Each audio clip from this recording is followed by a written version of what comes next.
Hello, আপনার ছেলে সুমন হাসপাতালে। কি? তুমি টেনশন করো না, আমার ছেলেই আমার সব।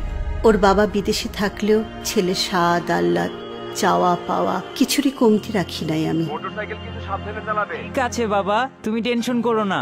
মা, আমার রেজাল্ট কার্ড পরে একসময় দেখবো। ওর দিকে ঠিক মতো খেয়াল না রাখার সুযোগে আমার ভালো ছেলেটাই মিশতে শুরু করলো বখাটে ছেলেদের সাথে, জড়িয়ে গেল কিশোর গ্যাংয়ে।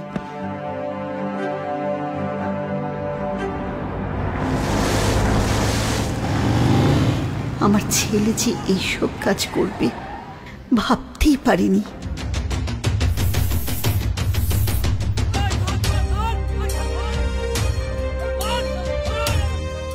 কিশোর অপরাধে জড়িয়ে আপনার সন্তানের পরিণতি যাতে এমন না হয় সেজন্য সচেতন থাকতে হবে সবাইকে। কোনটা ভালো আর কোনটা খারাপ সন্তানকে সেই শিক্ষা দিতে হবে পরিবার থেকেই, পাশাপাশি দায়িত্ব নিতে হবে সমাজকেও। কিশোর বয়সে সন্তান যেন আপনার লজ্জা না হয়ে গর্ব হয়। সবার হোক একটাই পণ, কিশোর অপরাধ করব দমন।